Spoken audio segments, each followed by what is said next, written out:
Hello दोस्तों, केना छी अहाँ सब? अहाँ सबके स्वागत करै छी एक और नया ब्लॉग में। तो चलू आइ के ब्लॉग में अहाँ सबके देखाबो जा रहल छी पत्ता गोभी के सूखा सब्जी, मतलब अपन भाषा में कहियो तो भूजल सब्जी केना बनै छै। एकदम आसान तरीका और देसी तरीका से अहाँ सबके बताएब। ई सब्जी में, ई रेसिपी में ने आलू रहत ने रस रहत, एकदम मस्त बनत। देखियो, बंदा पत्ता गोभी के पहले पतला पतला काटि लेब एहन। ओहिके बाद दू टा तीन टा के प्याज के काटि लेब, ठीक एहने जेहन देखा रहल यऽ केनाहू काटि लेब। आ एगो टमाटर काटि लेब, ठीक छै। ई सब रेडी कऽ कऽ राखि लेब बर्तन में। ओहिके बाद लोहिया चढ़ा देबै, ओहिमे तेल धऽ देबै 50 से 75 ग्राम। आ एते फ्लेम पर गरम हुअ लेल तेल धऽ देबै, ठीक। तऽ गरम भऽ जायत तेल, ओहिके बाद एहिमे जीरा और तेजपत्ता खसा देबै। तेजपत्तो गरम भऽ जायत बढ़िआँसँ, तहन ओहिमे प्याज खसा देबै। प्याज आरामसँ खसायब जे देह पर उड़ि कऽ नहि पड़य, तेहन देख कऽ खसायब। जे देह पर उड़ि जायत, देह हाथ पाकि जायत, तेँ आरामसँ खसायब और बढ़िआँसँ लारि चारि देबै। देखियौ, कनी देर तक 2 मिनट तक लारि चारि देबै, हल्का जे तेल में भीज जाय प्याज, ठीक छै। आब भऽ गेलै, ज़्यादा देर नहीं करऽ के छै। ओहिके बाद पत्ता गोभी के बढ़िआँसँ धो लेब आ धो कऽ खसा देबै। पत्ता गोभी के कटला के बाद धोअब बढ़िआँसँ, ठीक छै। धो लेब बढ़िआँसँ, ओहिके बाद खसा देबै आ फेर ओहिके बाद लारि चारि देबै बढ़िआँसँ, ऊपर नीचा कऽ कऽ, जे सब प्याज पत्ता गोभी में मिल जाय। बढ़िआँसँ लारि चारि लेब, ठीक छै। ई लारि चारि देबै, ओहिके बाद टमाटर खसा लेब। बहुत आसान रेसिपी छै। ओहिके बाद अहाँ एहिमे 1.5 चम्मच दऽ देबै नमक। 1.5 चम्मचसँ ज़्यादा नहीं देबै, कनिक ज़्यादा दऽ देब 1.5 चम्मच, लेकिन 2 चम्मचसँ कम। आ हल्दी आधा चम्मच, कि गलि कऽ ई सब कम भऽ जाइ छै। आ 5 से 6 गो हरियर मिरचाइ तोड़ि कऽ खसा लेब। देखियौ, इएह छै देसी तरीका। कोनो चक्कू वक्कू हाँसूके काज नहि, हाथसँ तोड़ि कऽ दऽ दियौ। इएह देसी तरीका छै, एकदम बनाबऽके आसान तरीका।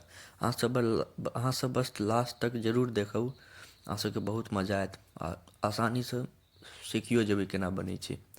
तऽ ई सब देलाके बाद बढ़िआँसँ लारि चारि लेब, ऊपर नीचा कऽ कऽ, जे सब मसाला सब मिल जाय पत्ता गोभी में।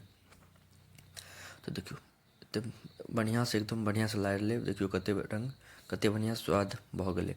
आब एकरा झाँपि देबै, ठीक। 5 मिनट तक झाँपल रहऽ देबै, 5 मिनटसँ ज़्यादा नहीं। ओहिके बाद झाँपि लेब, झाँपल रहऽ देबै। ओहिके बाद फेर उघाड़ि लेब, हटा देबै बर्तनके।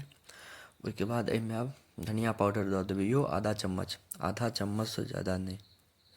और लाल मिर्च पाउडर, इहो आधा चम्मच, ओहिसँ कमे डालब, किएकि हरियरो मिरचाइ डालने रहिए तऽ ओ ज़्यादा करू भऽ जायत।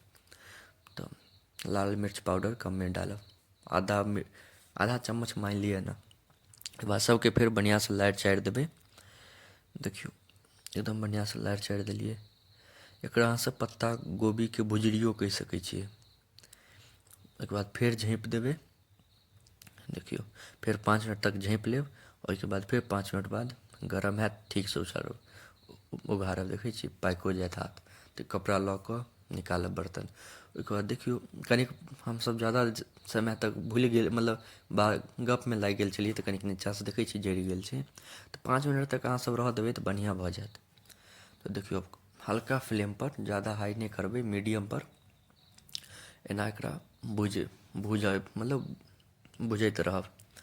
भऽ गेल छै। सब मिरचाइके थोड़ि लेब जे कनि करू हुए, एना बीच बीचमे थोड़ि लेब। देखियौ, जेना देखा रहल छी भऽ गेल छै, बनि गेल छै। आब कनिक देर तक एनाही लारि चारि देबै, गरम मसाला सब हैत से सब खसा देबै।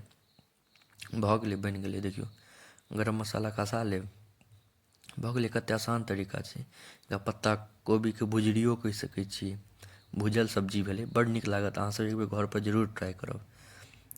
गरम मसाला डालि कऽ आ मिला देबै फेरसँ।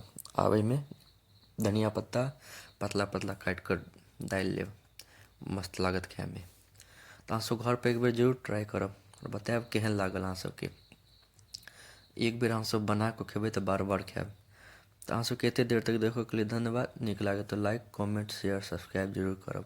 देखियौ, फेर झाँपि देलियै आ तावके तेज कऽ देलियै आ बन्द कऽ देबै, बनि गेलै। तऽ मिलै छी अहाँ सबसँ अगिला ब्लॉगमे। धन्यवाद।